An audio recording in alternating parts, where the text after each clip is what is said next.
요즘 걷기 운동 많이 하시죠? 그런데 무턱대고 걷다가 무릎 아프신 적 있지 않으셨나요? 병원에 가도 운동만 하라고 하고 어떻게 운동하는지 이야기를 잘 안 해주셔서 답답한 경우도 있으실 거예요. 무리한 걷기 운동과 잘못된 보행 습관은 심하면 연골 파열 등 오히려 건강에 좋지 않을 수 있습니다. 그래서 운동과학 박사 홍정기님의 오늘부터 걷기 리셋이란 책을 바탕으로 걷기 운동을 할 때 하지 말아야 할 행동 5가지를 깔끔하게 정리해 드리겠습니다. 이 영상만 끝까지 보신다면 가장 효율적인 걷기 운동까지 알게 되실 겁니다. 바로 시작하겠습니다. 구독과 좋아요, 알림 설정은 영상 제작에 큰 힘이 됩니다. 무턱대고 많이 걷기. 걸으면 건강해집니다. 하지만 무턱대고 걸으면 이야기가 좀 달라집니다. 잘못된 자세로 걷거나 자신의 체력과 건강 상태를 무시한 채 강도를 지나치게 올려서 걸으면 오히려 건강을 해칠 수 있습니다.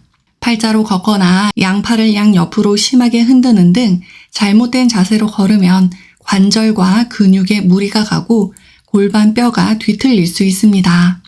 이는 운동의 효율성도 떨어질 뿐만 아니라 부상 가능성도 높습니다. 그렇다면 바른 자세는 무엇일까요? 목은 자연스러운 C자 곡선을 유지하고 턱을 가볍게 몸쪽으로 당깁니다. 어깨는 위로 올리거나 앞으로 구부리지 않고 자연스럽게 힘을 뺍니다. 골반은 한쪽으로 쏠리지 않도록 편안하게 펴고 엉덩이와 아랫배에 힘을 살짝 주어 보행 시 코어 근육이 힘을 쓰도록 합니다. 시선은 정면을 향하며 10에서 15cm 정도 앞을 바라봅니다. 팔은 자연스럽게 약간 흔드는 정도가 적당합니다. 몸에 힘주며 걷기. 바른 자세를 너무 의식해 몸에 힘을 주면 오히려 경직되어 이상한 자세로 걷습니다. 자연스럽게 걸으려고 해도 잘 되지 않는다면 영상을 찍어 나의 걷는 자세를 점검해 보는 것도 도움이 됩니다. 한 번에 완전히 고치기보다 하나씩 신경 쓰며 몸에 익히는 것이 좋습니다. 발바닥이 지면에 닿는 방법과 과정에도 집중해야 합니다. 두 다리의 간격은 어깨 너비 정도를 유지합니다. 두 다리를 11자로 만들고 발끝은 5에서 7도가량 밖을 향하게 합니다. 발바닥은 지면을 차듯이 힘있게 밟으며 나아갑니다. 발목 근육으로 걷기. 많은 사람이 종아리와 발목 근육으로만 걷습니다. 하지만 보폭을 넓혀 빠르게 걷다 보면 허벅지 뒤쪽에 햄스트링과 엉덩이 근육을 사용하게 됩니다. 나이가 들면 걸음걸이가 흔히 갈지자처럼 흔들리는데 이는 우리 몸이 지면에서 전달되는 충격을 잘 흡수하지 못한다는 의미입니다. 이렇게 되면 낙상 위험 가능성이 커지고 역으로 신경계 질환을 예측하는 근거가 되기도 합니다. 평발의 경우 압력 중심이 발바닥 안쪽으로 쏠리고 무지 외반증 같은 질환에 노출될 수 있습니다. 이때는 네 번째 발가락과 새끼 발가락에 힘을 주는 것이 도움이 됩니다. 계단 손잡이 잡고 오르기. 계단 손잡이를 잡고 오를 때는 특히 주의해야 합니다. 무게중심이 자칫 뒤쪽으로 쏠리면 무릎을 다칠 수 있습니다. 손잡이를 잡고 이동할 때는 내 몸보다 조금 앞에 손잡이를 잡고 상체의 무게중심을 몸 앞쪽으로 기울여야 합니다.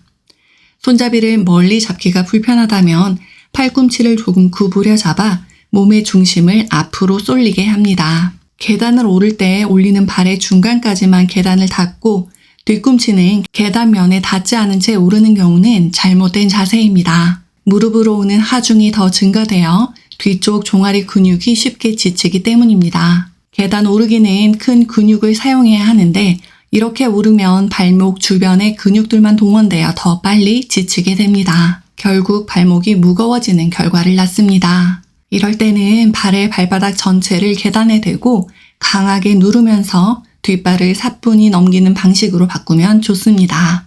보폭 넓히기.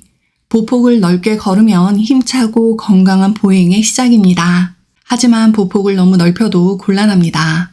그래서 보폭은 평소에 10cm 정도 넓히는 것을 추천합니다. 원래 보폭보다 10cm 정도 넓혀 걸으면 평소보다 조금 빠르게 걸어야 합니다.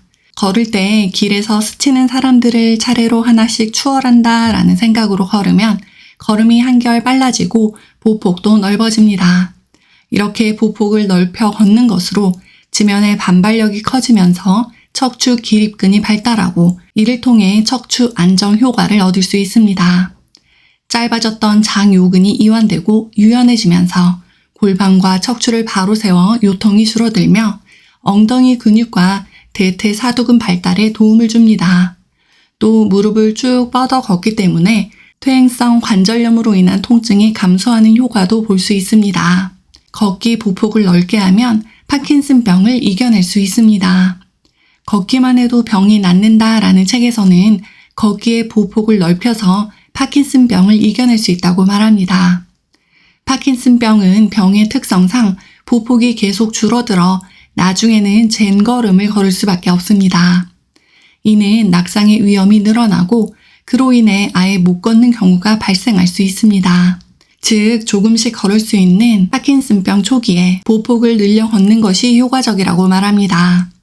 전문가들은 파킨슨 환자뿐만 아니라 미리 보폭을 넓혀 걷기 연습을 하는 것이 노화 예방에도 충분히 효과가 있다고 말합니다. 보폭을 조금만 넓히고 보행 속도를 올려도 에너지 소모와 운동 강도가 훨씬 높아지기 때문입니다. 뿐만 아니라 심폐지구력과 하체 근력을 더욱 강화시킬 수 있습니다. 즉, 젠 걸음으로 1만 보를 걷는 것보다 큰 걸음으로 5,000보를 걷는 것이 더 나을 수 있습니다. 나이가 들어도 최대한 오랫동안 건강하고 활력 있게 걷는 능력을 유지한다면 치매까지도 이겨낼 수 있습니다. 오늘은 걷기 운동할 때 하지 말아야 할 행동과 올바른 걷기 방법에 대해 알아보았습니다. 그리고 간단하게 보폭을 넓히는 것만으로도 치매까지 예방할 수 있다는 사실을 아셨을 것입니다. 저는 이 책의 극히 일부를 제 견해로 재해석해 말씀드렸으니 한번 읽어보시는 것도 좋을 것 같습니다. 오늘 영상을 보시고 하실 일이 있습니다. 오늘 저녁 산책하실 때 10cm 조금 넓혀 걸어보세요. 노화 예방은 물론 치매 예방까지 할 수 있습니다. 그리고 소중한 분들에게 영상 전해주시고요. 구독과 좋아요, 알림 설정 눌러주세요. 다음에 더 좋은 영상으로 꼭 다시 만나요.